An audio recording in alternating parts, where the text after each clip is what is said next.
We're keeping track of the time, so. Yeah.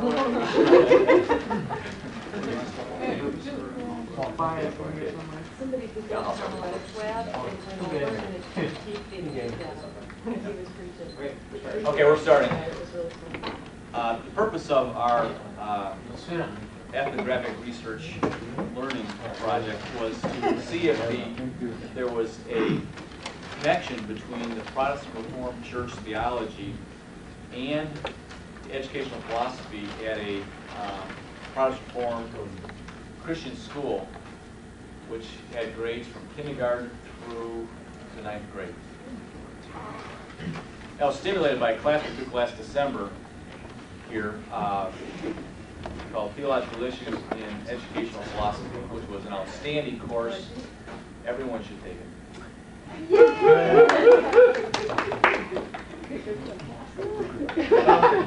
A little bit about our method.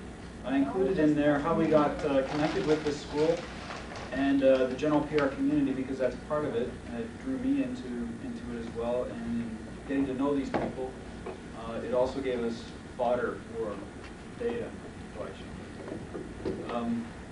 We got connected in general with the PR community through my teaching experience in the past at Indiana Christian High School. There's several PR student, Protestant Reformed students at that school. And they were very, they saw theological issues very differently. They dealt with different things, different religious issues, with us quite a conservative, strict perspective. And so that got me thinking very closely as to what might motivate them or where they're coming from.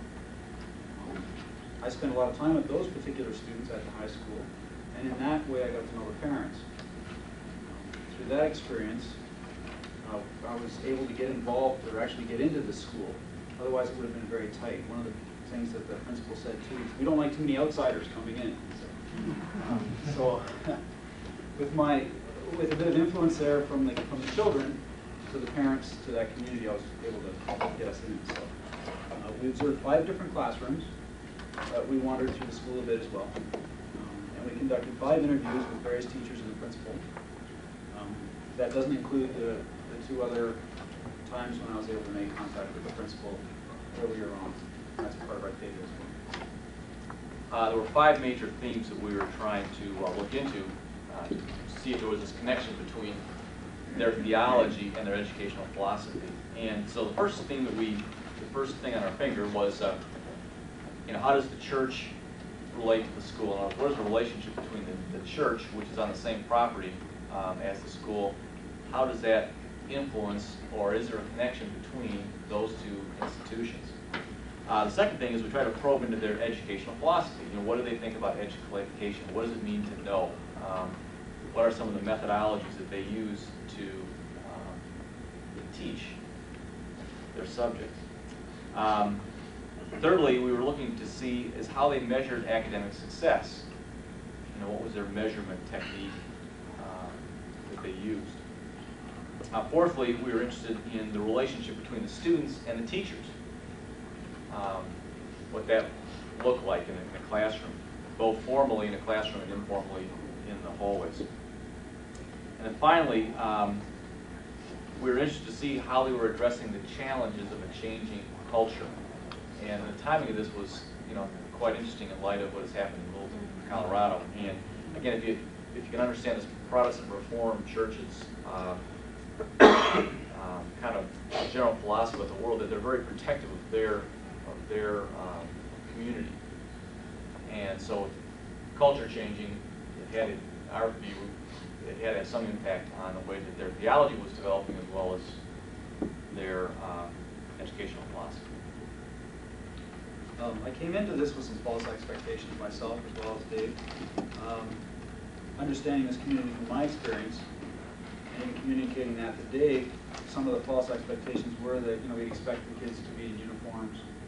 We expected a rigid teacher-student relationship, non-relational, very formal, very much based on academic issues. Also, with my experience with young people, whenever you over-legislate them, they become quite crafty at being bad. So I had an anticipation, a false expectation that these kids would be very crafty at doing bad things, that they would be finding ways to beat the system. Also, a very cold atmosphere. We expected that as well. One of the aspects, one of the theological aspects of the Protestant Reformed community is they're not very, how can you say this, they don't appreciate the value of drama or that kind of artistic expression or drama. They're very much against drama because it's a false representation of yourself. You're acting like somebody else, and so it's a form of lying. So they don't agree with drama. They don't agree with anything coming out of Hollywood. Any kind of acting would be wrong, sinful. It's actually breaking one of the 10 Commandments. Very false witness. And so I didn't expect a whole lot of expression or artistic stuff. That was somewhat false as well. Somewhat refined. So some of our findings, we'll spend most of our time probably on this first one, the relationship between the school and the church. Let me just give you a couple of observations and then some of the comments and some quotations that we have from the interviews that we did. First of all, one of the interesting things is that every child had their own King James version of the Bible and a Psalter. And what's noteworthy about that is the King James version is the only version that they accept as God's Word. And the Psalter is something that goes back 200 years. It's songs from their tradition. In fact, one of the things that kind of re-emphasized that was the teacher led the group in a unison reading of the scriptures in the King James version. And then when she prayed, she used King James version language. In other words, these and thous and thou arts and those kind of things, which was just really kind of interesting. Another interesting part of that was that in one of the classrooms we observed, it was called church history, but it was really Protestant Reformed church history. Is that the teacher had all the students working on a project identifying all the Protestant Reformed churches in the United States and in Canada. And if you look at the map, it really clustered along the Canadian-Ontario border and then into Michigan. I mean, it's just a thick blue little flags that they put up on this map of Canada and the United States. And then here's a quote from the teacher, who also, interestingly enough, is the principal and is also a deacon at the church. This is what he said. He said, if you want to teach in a Christian school, you will most likely have to teach in either Michigan or Ontario. And I thought that was really significant. He identified a Christian school only along this boundary that kind of took in Ontario and into Michigan. A couple other things that showed a connection was in our interview with the principal. Here's just a couple of quotations that he said. Well, Jim mentioned one of them is the board does not like outside visitors. In other words, they don't want anybody intruding in on their turf. He said school is about passing along tradition and culture. Another thing that he had mentioned too, we had asked him about the hiring practices of the school. Were there any kind of stipulations placed upon the teachers? And unabashed, they need to be Protestant Reformed. No questions asked. They have to submit to theological statements that are Protestant Reformed church statements. One of his quotations, or one of his things, he said, correct theology is the entrance to the school. Correct theology is the entrance to the school. To underline sort of what we're saying, in his church history class, he identified rifts between the denominations within the Reformed tradition. Just for a quick background, the Reformed Church of America is considered quite liberal, and the Christian Reformed Church is a bigger denomination that has more of a broader spread. Then you have the United Reformed Church denomination, which just began about a year ago as a breakaway denomination from the Christian Reformed Church, which is more conservative. They got the Protestant Reformed denomination, which is yet more conservative. And then you've got, I only know of one physical church that is yet one step further. They believe they're called the True Dutch, and it's interesting that they name the church the True Dutch. So you get the idea of the spectrum in that. What's going on. So and when he did his church history, he talked about the problems within the Christian Reformed Church and how certain people should have been kicked out theologically because they didn't obey not only the Bible, but the three forms of unity, which are the Heidelberg Catechism, Canons of Dort, and the Belgic Confessions. This is their constitution and bylaws of the school, and their very first article, first section says the Bible is the infallibly inspired written word of God, the doctrine of which is contained in the three forms of unity, and as such forms the basis for administration, instruction, and discipline in the school. And those three forms of unity come straight out of the denomination. There's a very strong tie between church and school. We kind of covered the second finding as well, with the correlation between Protestant Reformed theology in the school's educational philosophy. It seemed to be, as we were watching and observing, that there was a high emphasis placed on reciting data, reciting verses, reciting facts. One of the first things that took place in the history class that we sat in on was that each of the students had to recite all the presidents between Truman and, was it Kennedy? Or did they go, or present day Clinton? Yeah, that's right. All the way to Clinton. And once they did that, they all stood up and clapped for each other. It was a form of affirmation that they could recite the presidents. That was a U.S. history class. That was a U.S. history class, right, exactly. They were very high on making sure that the kids had accumulated certain quantities of information, which... Well, one of the teachers, the U.S. history teacher, said at the beginning of class, what kind of knowledge have we gained? And then they would do these recitations of the presidents. They also asked what projects did Kennedy start, and they knew the names of the projects that Kennedy started. How they applied their implications, were they good or bad? None of that came out, but just what were the names of the projects. In the church history class, the question was, where were the first Protestant Reformed churches in North America started? And the kids had them. Michigan, Illinois, Wisconsin, Iowa. They named the cities that they started because it was all very well memorized. Yeah, it was Bloom's taxonomy level 1 recall. It's all they had to do. There was no dialogue in terms of trying to create some kind of application or synthesis or evaluation. In fact, I don't even think they would have, I think the teachers would have hesitated trying to find an application or evaluate whether what is being taught was valid. And we thought, that was a 7, 8, 9 group for the history class, the 2 history classes. We also spent time in a 2nd, 3rd grade class. That was the very first class we went into. And in that class, they began the Bible unit, and their Bible unit was on Lamentations.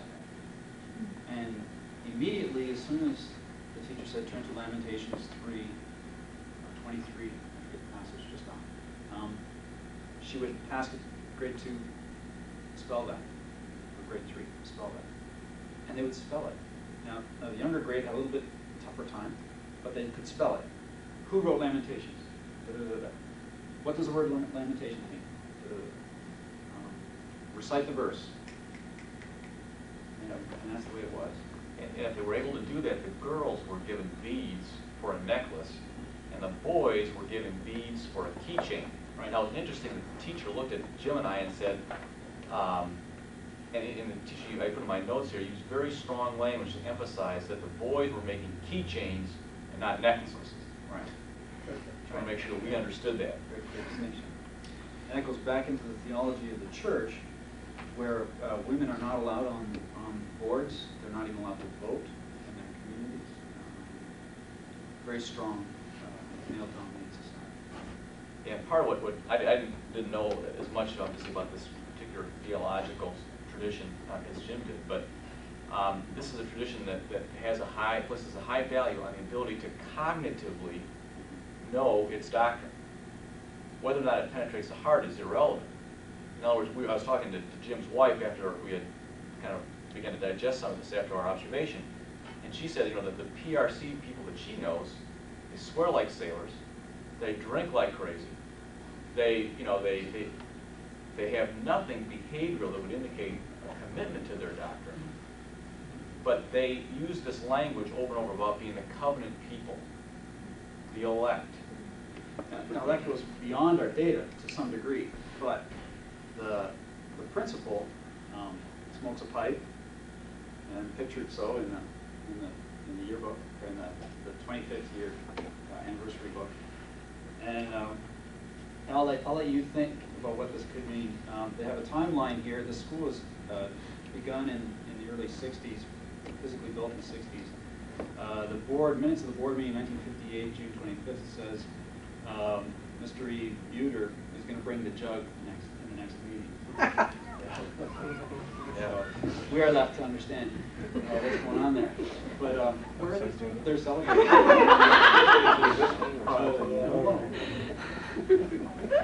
In terms of their suspicion of the world, let me just give you a few quotations out of that observation or that finding. The first thing that the principal said, or one of the things the district principal said, was anything from Hollywood would never be shown. And the only thing they'll show is a National Geographic video, and even that they edit for different reasons. The other thing that he said was, and actually this came from both the teacher as well as the principal. The teacher said, absolutely no internet. This is a horrible problem. We are worried about what the kids are doing at home. And then the principal, let me see if I can find this quotation, said some parents have pushed technology when they said got the light, but we have decided to absolutely resist the use of technology. Technology is cultural, not educational. Do they have electric lights? Yeah. I know. The electric lights. They do have a, theologically, they believe in what's called the thesis antithesis, where the thesis is the kingdom of God, the antithesis is the kingdom of the world, and we are not of that world. And the strong communal nature of this denomination really resists any kind of modern trends. The principal in an early introduction to him said that the community, education is moving towards how it applies. We are interested in tying it all together with tradition. The other thing, we asked him whether or not, well, first of all, we asked him how many students come to the school, or our students in the school, and then how many of those students go to the church, and it was a vast majority of the students were members of the church. I asked him whether or not they'd ever had students who were neither Protestant Reformed or didn't go to the church. And he said, well, they have to agree to our doctrinal statement. He said, but no, we had two students, and one I think was a Polish name, and one was an Irish name or something. Worst experience of our lives. Yeah. It was horrible. And then he can recall what was. Yeah, there were two African American, yeah. In his time there, and he'd been there since 1962. Oh. Yeah, and he can remember two. The two African American kids. Yeah. Now I said, now does that present any cultural problems? And this is what he said. This is kind of interesting. He said, eventually, our students begin looking Dutch after a few generations. Well, that sounds scary, but in this denomination, if you marry into the denomination, you become part of that church. You become part of the elect. You become part of the covenant. The covenant people. Just, very strong covenantal ties. What do you drink? What do you drink? No wine. Something else moving on, because we only have about, I paused it. That's not fair. We got a couple minutes. I got 36 seconds. It was a very highly structured environment, but what went against my expectations was there was some art on the walls. And that was done very well. The excellence seemed to be something that just sort of came off the walls. Everything was done with a high degree of excellence. The structured environment was very good. There was relational. The teachers were relational. They were not stoic like I was expecting. They were relational. Teachers interacted, although they interacted sometimes with commanding voices to, what does that, define that, but then you see them interact. And relationally, the students really responded well. A lot of respect and trust. That was pretty good. Lastly, we'll just close with this. What was ultimately struck, I think, both Jim and I, more so myself, because I had I don't think I had any bias necessarily going in, because I just didn't understand. But what struck both of us was that the ethnicity and theology and educational philosophy really became one in their minds. And it was particularly evident in this church history class. The teacher was talking at length about the growth of healthcare and as it kind of emerged out of the Dutch Reformed Church. And again, this is a quotation, it's a direct quotation. He said, "Believe it or not, the Dutch contracted TB. So they built hospitals to serve the Dutch community."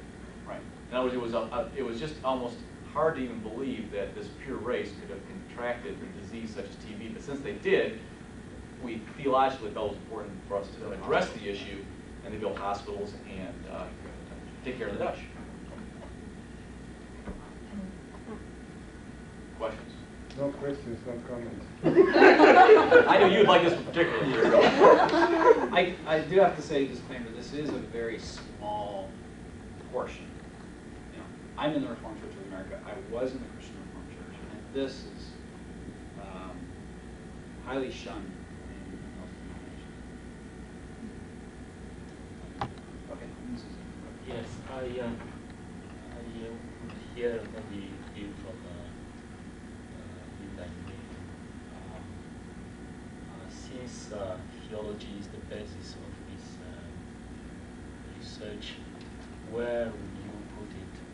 For instance, in our themes, they need to include theology of that church.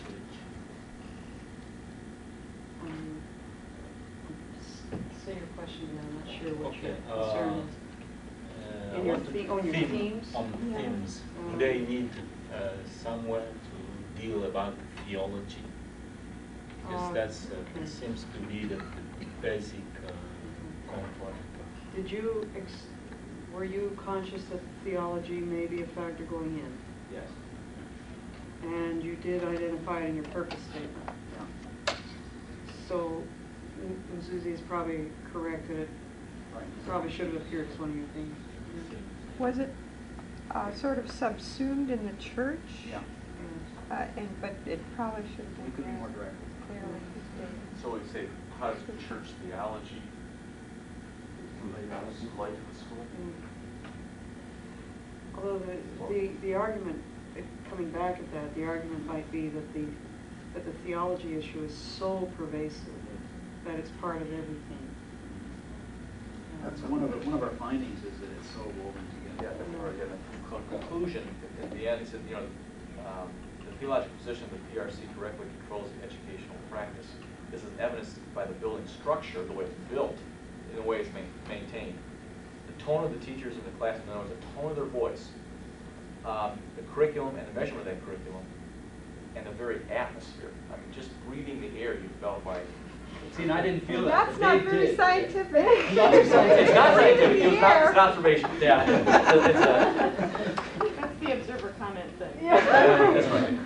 I think that was the value of having Dave come, because he was unaware of this denomination. I was, and I had no, I don't think I had any bias, and yet over and over was this idea theologically that as long as it penetrates you cognitively, you're Dutch, you're one of the elect.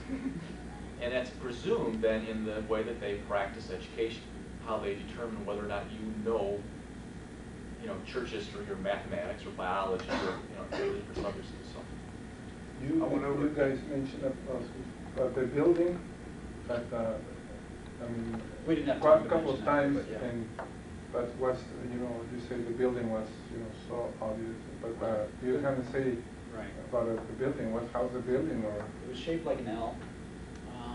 Efficient, it's cinder block, it's got, every classroom has 5 windows, a small library, desk in the back. The desks are all arranged in perfect rows.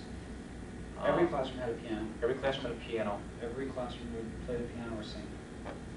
And they'd sing songs. Dutch, Yeah, Dutch-based hymns and psalms. The Psalter, yeah. Psalter, I guess it's called.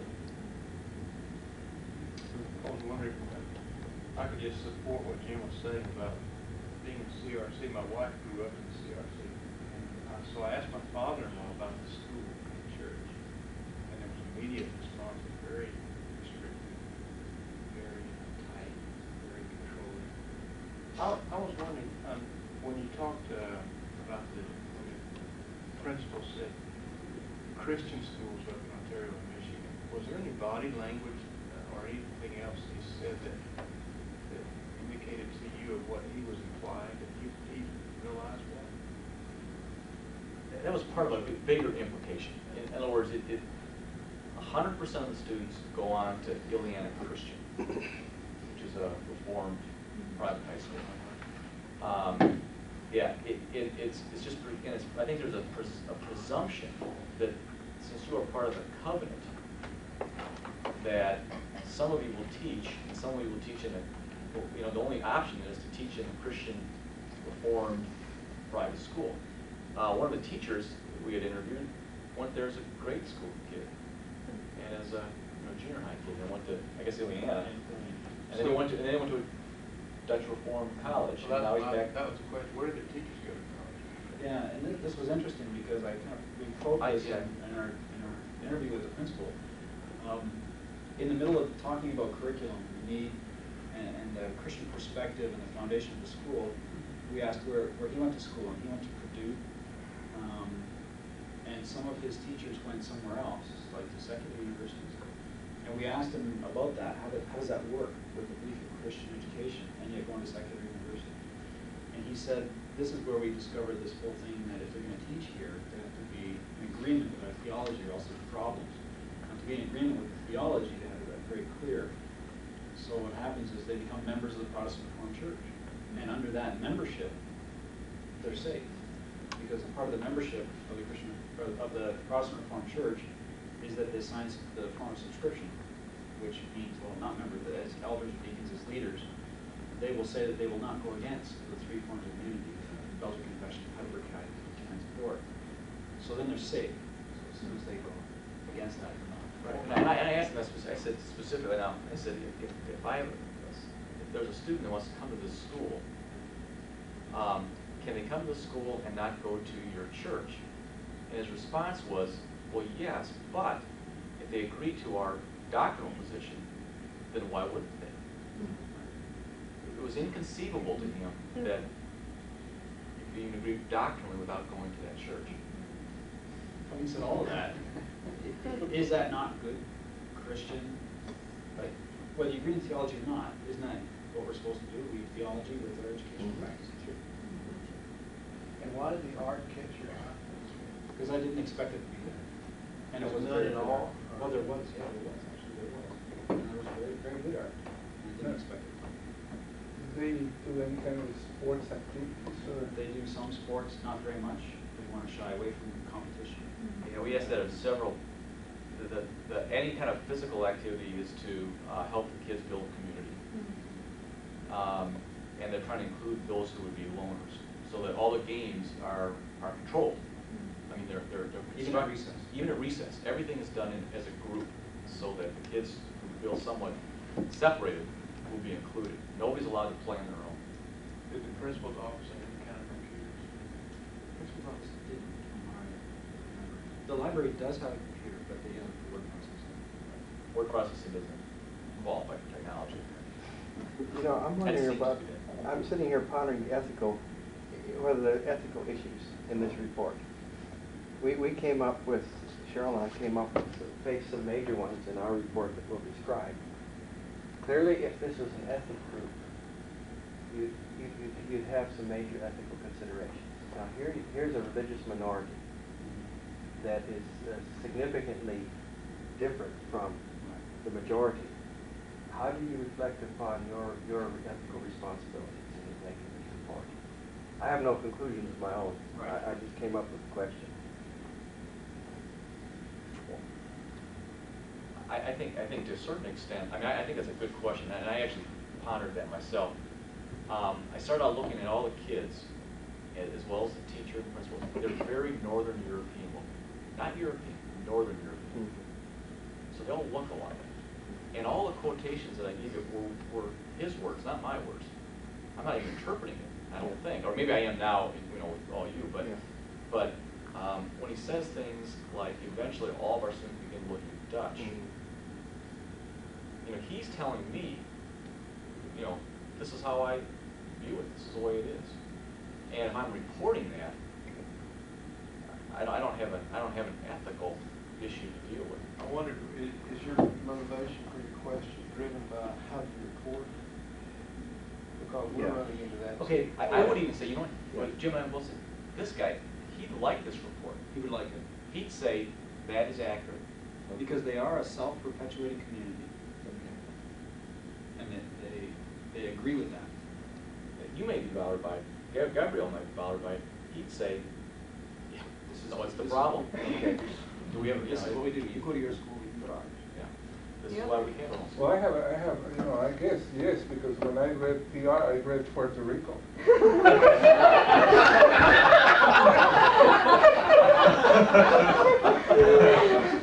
Maybe another issue in this that spins off of what Gordon asked you is, you, David, particularly, to a lesser degree, you, Jim, are in some state of shock. I am. It's coming out. I know.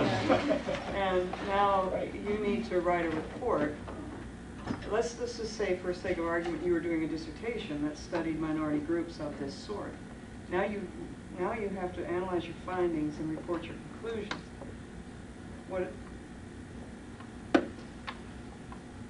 It would be hard for me, just speaking for myself, to go in more into depth than we did here, and not come out and say I can't do anything but conclude that this is one step shy of Nazism. So I couldn't do it. I would try to temper that. Yeah. But understanding, right? But it gets, I don't know, have you been sharing that article that you have? Just a couple of thoughts. Okay, anyway. We don't have time to go into this, and I don't think we need to. I think you get the point. Yeah. That, the real danger in this is reporting out of a sense of horror and shock at what you're seeing. As Jim pointed out, this is the same group that spent in South Africa. Yeah. This is the same bloodline. Yeah. The same people, the same views, and you look at the problems in South Africa. So should it be reported as a documentary or something like that? You can report it as a documentary and leave the viewer to respond. Or if you had very precise guidelines for studying groups such as this, you were, well, I don't even know how to phrase this. Is it legitimate to be looking for dangerous aberrations of social behavior in certain cultures, and to do it as objectively as you can according to very precise historical criteria? You'd have to hedge this whole thing around very carefully so you don't. All we were looking for originally was how much does that theology impact their educational philosophy. Right. But it wasn't conservative or liberal, it was just so ethnic. And it's But I think there's some things too that are correctives in that, and it's like I said earlier, we would all agree that theology has to be interwoven with education. So we have to commend them on it. They're doing a good job of interweaving their theology. And there have been liberals that look at us Sure. as evangelicals and come over to the same sense of shock and horror. Right. Feel we're dangerous elements in society. That's why we have to be so careful to be descriptive and not use pejorative terms in our descriptions and separate our description and our data gathering and are analyzing from our conclusions and our findings. You know, that's why it's so important to separate them out. Right. You know, so that you can. This became so apparent to me so fast that I started writing. Every time someone said something, I wrote it down. Because you needed quotations in this, because no one would believe it. Or you believe it was interpretive. And also there are many things here that go against.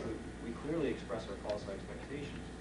There was a lot of collegiality in this group. The students were very kind, very trustworthy. They Respectful. were respectful. The teachers were respectful. And those are part of your findings that are the positive. And sometimes maybe you have to do, like you do in an evaluation, think about what are my positive findings, and then, you know, and try to be just as objective as possible. One more comment. One quick clarifying question. Can you, even though their evidence seems overwhelming, can you say there is a clear correlation? Can you use that kind of terminology? It appears. Okay. Not after a limited interview, not after a limited thing like this, if you're doing a longer study. Then you maybe. could. Okay. So in a study like this, it would be more, there appears to be a strong Suggest there is correlation, a not if there is suggestion. a clear correlation. And also recommend some further research in several things. Maybe by more conservative researchers then.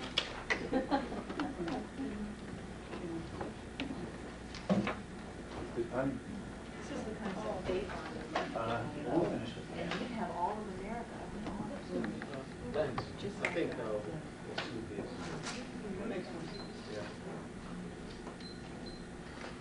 Yeah.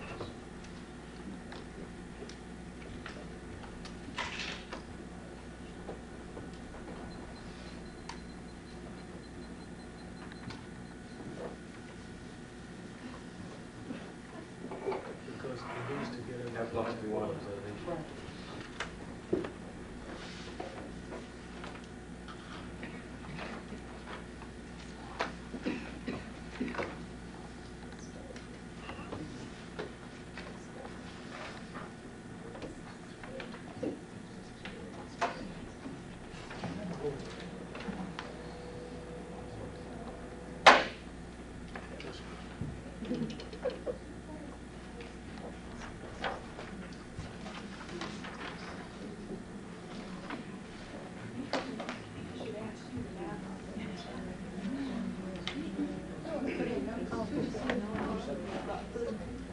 So long as it doesn't exceed 2.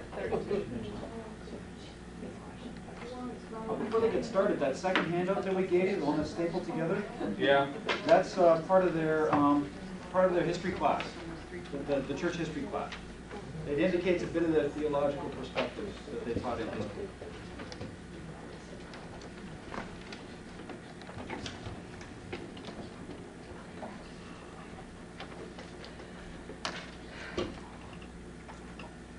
Our purpose in this study was to try to discover and describe the interactional patterns in a medical clinic, and we've been working with that. Maybe have a better thought on how to word that exactly. And the methods we used were observation in the patient waiting room and interviews with staff.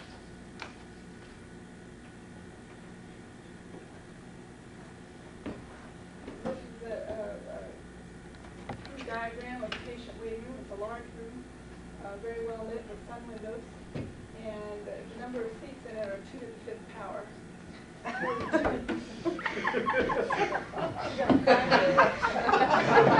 There's always a And before we get into the report, we wanted to share something that we tried with our field note keeping. I've become a spread note jockey from my outkeep spreadsheet jockey in Africa. And so I started my spreadsheet, and just an idea.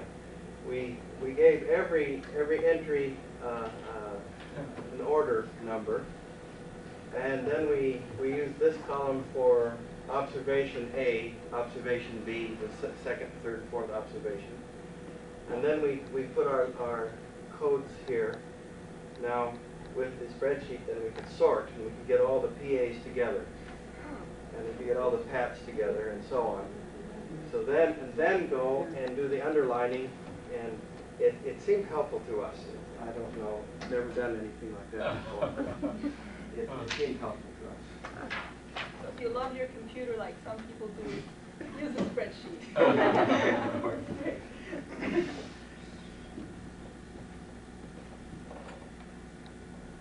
This is a privately owned medical practice located near a university campus. The managing physicians, whom we think actually own the entire practice, and you'll find out why we don't know a little bit more about this, are identical twin brothers who are family practice doctors. They were born and raised in the community and are now practicing back in the community.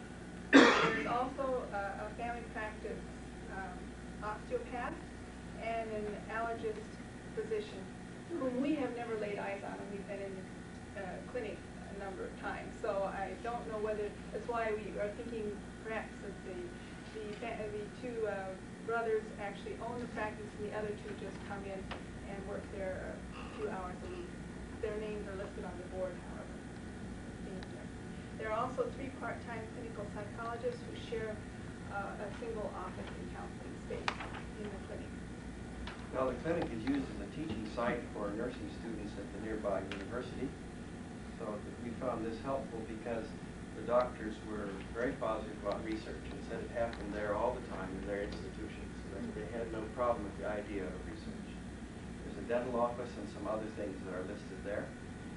The medical clinic offers other on-site services like X-ray, mammography, bone density, and laboratory testing on the same building.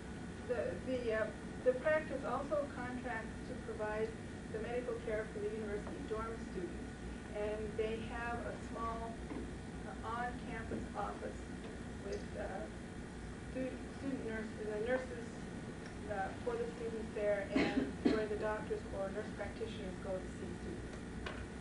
The clinic has quite a large staff of paramedical and clerical personnel. They have nurse practitioners and all kinds of technicians and so on. And I'm really glad that you don't want numbers because I lost count. Trying to figure out how many there were. Now, it turned out that the access issues in this project became larger and have become larger and larger as we moved along. It started off really easy. I met the one who I believe to be the director. I'll call him Twin A. And Twin A was friendly, talked to me, was upbeat. Yeah, let me see what you have. Let me see your documents. When I gave him the documents, he said, go ahead. That was on a Friday. Then the next Monday we came to do the next observation. Sunday we had done one interview. Sunday afternoon we had tried for an interview, and the lady said, no, I've got to hear from Twin A first. And so that was a little flag. Well, why hasn't she heard? She should have heard by now. And so we went in Monday morning and walked in just to say, well, we're here, we're beginning. And Twin A's nurse grabbed me immediately, took me into her room and said that the clerical staff in the reception desk was all wild. They wondered whether we were OSHA agents or what we were, sitting out there observing them, and that there was a big hubbub and that we must see Twin A again. So that's what we did.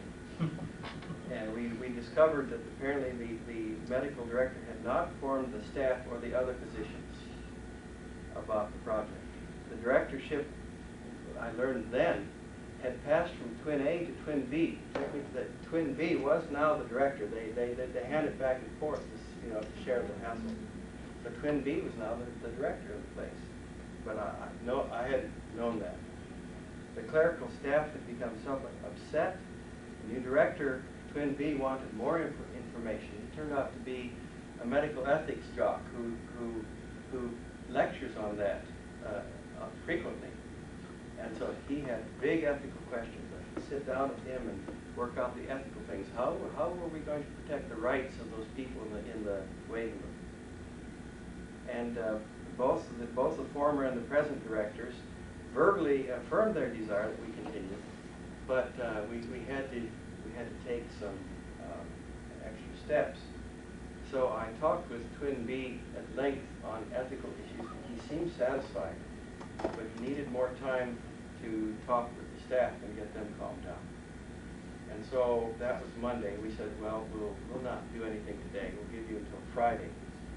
So meanwhile, we have sent him 8 more pages of documents, and we spent $18 to date on faxes to keep this process going.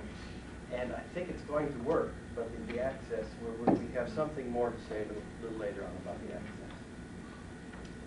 Our original organizing themes, what we were looking for in the clinic was the general atmosphere of the clinic, the nature of staff-patient interactions, the nature of staff-staff interactions, and the nature of patient-patient interactions. Now, in our preliminary findings, we found, first of all, a general physical atmosphere of the clinic was pleasant and well lit, well appointed. It's a nice place. It's a place you'd be happy to go in and feel everything's clean and procedures are nice. The general emotional tone of the interaction seemed positive to us. We frequently heard friendly conversation both between patients, between staff and patients.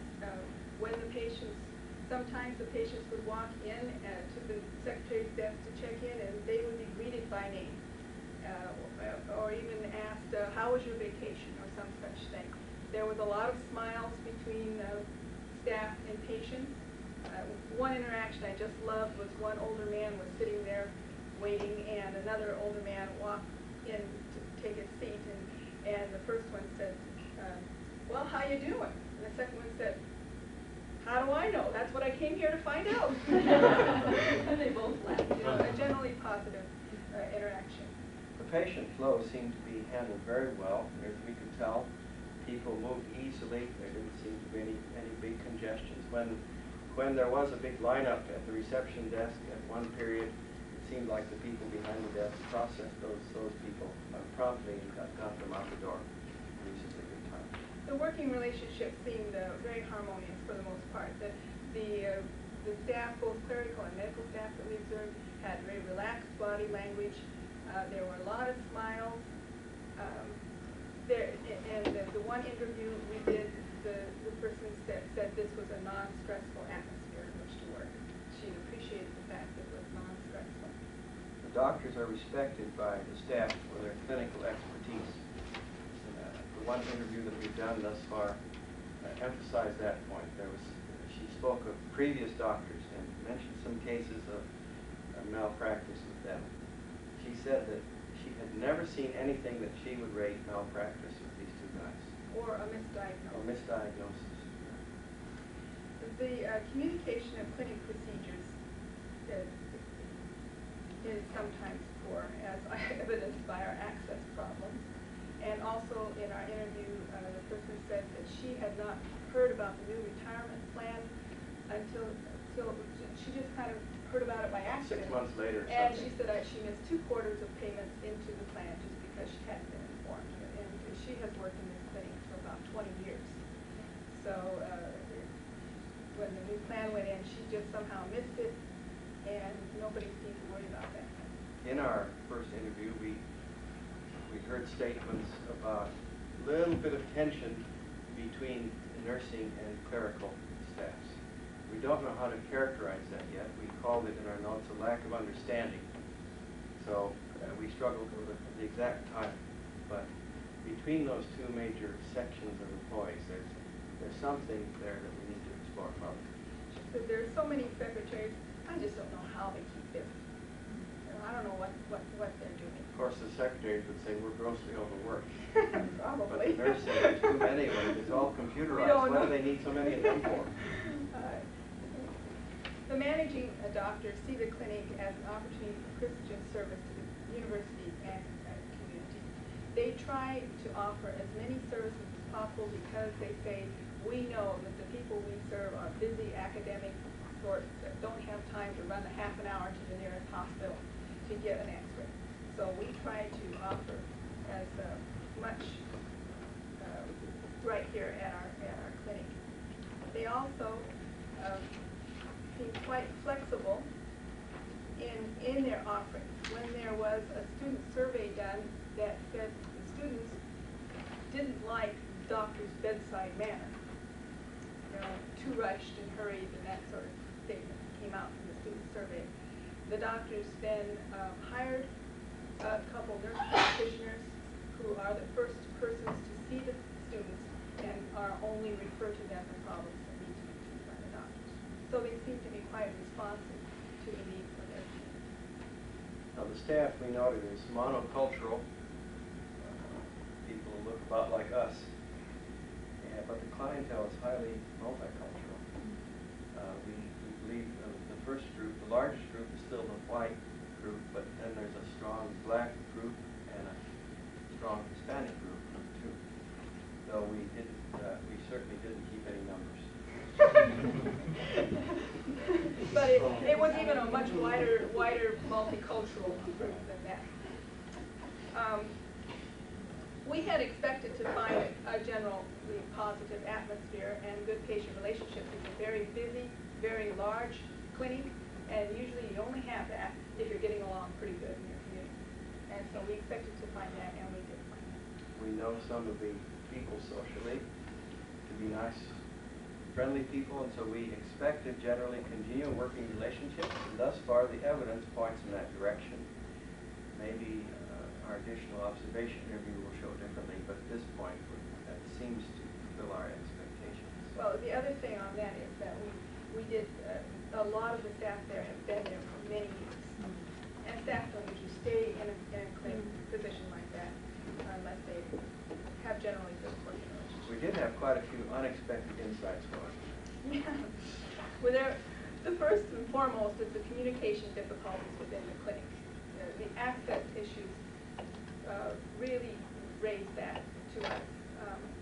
And then again, the one interview where she said she didn't hear about a retirement plan made for the staff. She didn't hear about it until it had already been in effect for 2 quarters. That's a pretty big communication gap there. Another unexpected insight was the high regard for the doctor's clinical skill, but at the same time finding them to be impersonal and businesslike. And as I reflected on my classes, Dr. Netland, on modernity, the nature of modernity, these guys are high modern. They're so scientific that they're reducing. They tend to, I think, have a mechanistic view of humanity. Well, an example of that. Yeah, when I talked to Twin B about the clerical staff being upset, he said, "Oh well, that's just his observer effect." See, I mean, everybody else is riled, and we're riled, and he says, "Oh well, it's just observer effect." He has to work with these people. We don't. So they're friendly guys, really committed Christians in our observation, but they seem to have really adopted the scientific framework a little in an exaggerated way. But this is part of the paradox we're seeing here. Is this it's rather impersonal, cool scientist sort of manner, but also this strong service orientation. For example, the nurse, the person we interviewed, told us that she has observed these doctors, as opposed to all other doctors in her experience, actually sitting down with the patient and discussing what is the benefit of this lab work versus its cost to you. Would we get enough out of this procedure that it is worth it to you to do it? And that sort of negotiating with the patient, the care of the patient. They really seem to have a very strong desire to give good patient care. Then there are the as yet unidentified difficulties in the clerical staff. This is a hunch. We get the feeling that there's that there may be a sour apple in this rotten apple in here that. Or maybe not. Yeah, maybe not. Just kind of a whiff. Only hunch. The office manager looks very stressed, but that we haven't talked to her. So and we won't either. Probably not. The strengths and weaknesses of the clinic, we think, may possibly be reflected with the doctor's personality and of their own personal relationship. And this, again, is something of a hunch. It is this kind of paradox between the strongly verbalized service commitment versus there's a very detached scientific demeanor, and what is termed by some people as poor bedside manner sort of thing. That's a quote. That's a quote, yeah. You know, there seems, because we do see very positive general atmosphere in the clinic, and yet we are sensing something underground among some of the staff that may be reflective of that. No, we learned some lessons about gaining access. The first of these is there may be multiple gatekeepers with differing perspectives. So we had Twin A and Twin B, and Twin B really saw ethics as a much higher problem than Twin A. And access may be a process instead of a one-time event. That's what we've learned. We're continually negotiating access as we continue.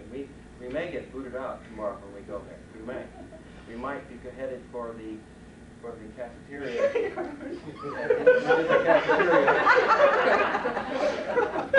We do have a cafeteria 1 mile from our house, and so we may end up there eating a lot of cafeteria food. We'll see. Researchers should check the steps which the gatekeepers have to do and are necessary for their project to see if they've been taken. We had to have them tell the staff. Now they didn't do that, but it was necessary for us. So we should have jogged them with a little question.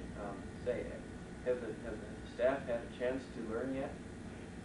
And we were really responsible to see that happened for our own sake. And then finally, ideally, research partners should both participate in access negotiations for the sake of their dual perspectives. Now, I took that responsibility because Cheryl was busy, just a matter of division of labor that we do in our house. And so I did. But now, she had the insight. She even asked me, do you think we should send around a little note to the nurses and clerical people saying what we're doing? And I replied, we don't have the right to do that. They won't pay any attention to that note. It's the notification of the doctor that they need. But see, if Cheryl and I had been in the negotiations together, she probably would have had that thought, which would have sparked a question to them, and may have forestalled this whole issue. And we recognize some bias in our reporting of this, especially in our written report, since we have agreed with our continuing negotiations to send them a copy, that we have some concern for the future social relationships with the staff that could warp our findings and report if we're not careful.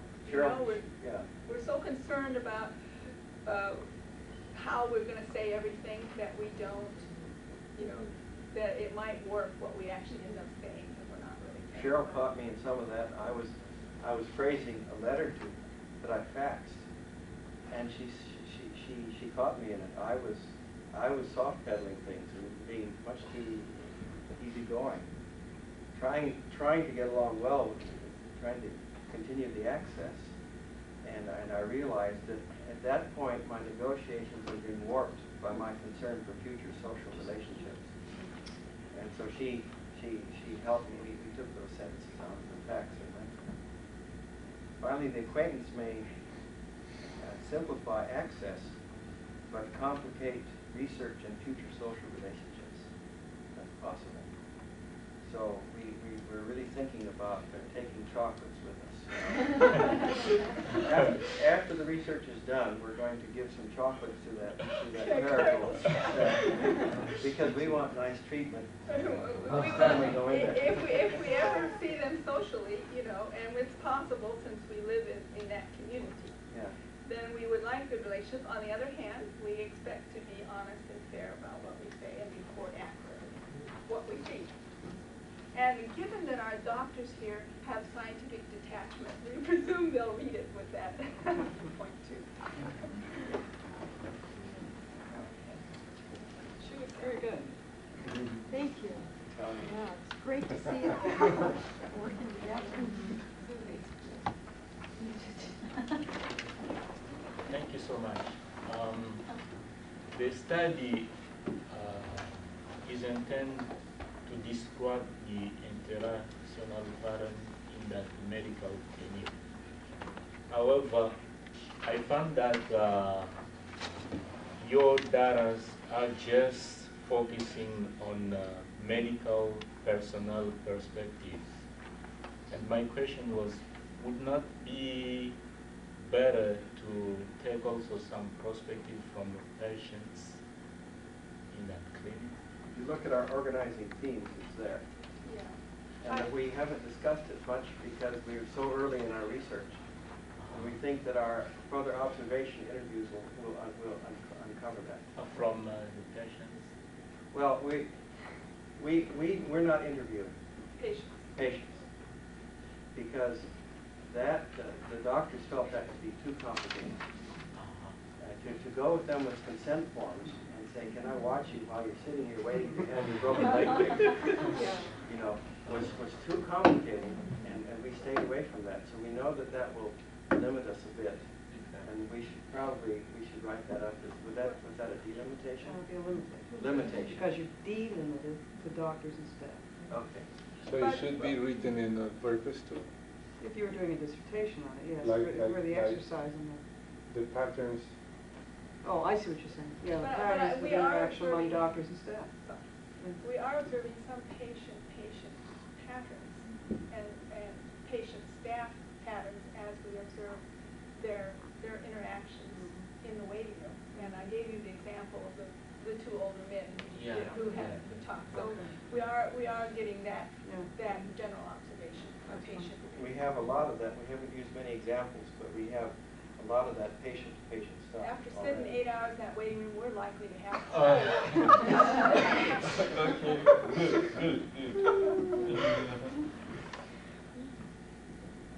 After all this hassle with access, why didn't you just go down the road to the cafeteria? Well, you know, we put a lot of effort into this far. Well, the doctors really want us to do this. It's the most interesting thing. They say, we do self-studies all the time, you know, and we want you to finish this. And so we kind of feel like, well, we're in. You know. At this point, to pull out will actually put us in major disfavor with them because they're going to bat for us. They're trying to work it out. But if tomorrow we go there and they say no dice, then we go to the cap. Or the student center, it might be more fun. You may have covered this and I just missed it because I'm really sleepy today, sorry. But I have a question, same question that I always ask to Cheryl. The fact that you're a nurse, how did you guard against, you know, previous experiences flooding in and this kind of thing?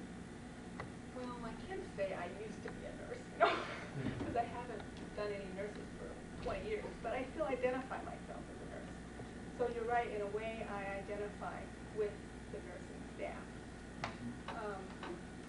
And I think I did notice in the one interview I did, which was with the nurse, that I did a lot of reinforcing of her as I did it. Oh yeah, you know, well, I can appreciate that. So I'm thinking that maybe Gordon ought to interview the nurses. It has a positive side too, though. She knows what to look for in a clinic. As a non-medical person, I can see that. The other thing that I've really tried to guard against is my jumping to conclusions about what's happening. Right. You know, I noticed, and I didn't put it here, but I'll tell you one of my things that I'm not saying just because it's just a prejudgment is I see kids as soon as school is out Friday noon. Here come heaps of young kids with their backpacks in. They walk straight in and spend about 5 minutes into the exam area without the nurse calling. Spend 5 minutes and walk out again. And I'm saying to myself, oh yeah, allergy shots. You know, but I'm not telling you that. But I don't know, and maybe I will find that out. And I hope probably in fact, because of my knowledge, I will probably ask a question that will help me find that out. So in a sense, it's a help as well as a hindrance. Well, I think as long as you identify it and you follow it through and try to gather the data that supports that and look at alternative hypotheses, that's a great advantage. It doesn't have to be a negative. And the fact that you caught yourself with the reinforcing thing. Because the first interview I did too was with one of my students here, and I was, oh yeah, you know, and I'm like, whoa, whoa, whoa, you know, like I'm not doing the mentoring thing, I'm listening as a researcher. They said, but we did debrief that, and I said, you know, I wasn't actually my normal self, and I wanted to tell you why, you know, because they thought that was a little odd, but, so I hear you.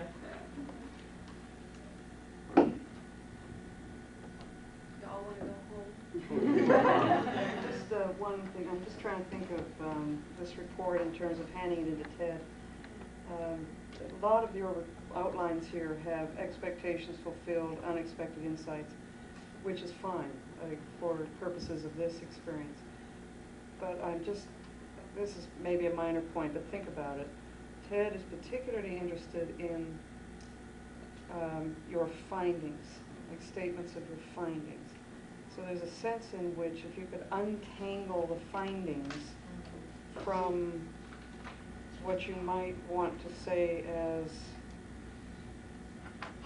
issues for further study that are kind of woven together in this unexpected insights section. Like there are things here that could be called findings. Strong service orientation of the doctors. There are things that you found that would lead to that analysis statement there. So I think in your reports you'd be better off to stay as much as you can with these are our findings, and this is the analysis of our findings and suggestions for further research if you want it. But I'm not sure the unexpected insights would be as strong for him in a report. Did we get this from the video? I'm not sure, did you? Yeah. Was it from the video? Well, the class is over. I want to speak for myself and say how much I appreciate the way in which you've taken to this whole situation of Ted going to China. Please keep him in your prayers. And we instructors really appreciate the way you have followed through with the class in spite of some of the things that happened, and so we're glad for that. And also I wanted to say how impressed I was with the quality of the reports. I think you're well on your way, and also the critiques and the comments were just really excellent. A lot of great points came out, and so. The retaliation, you say? The what? The retaliation, yeah. There's a little bit of that, too. Well, thank you. We want to thank you for being willing to share.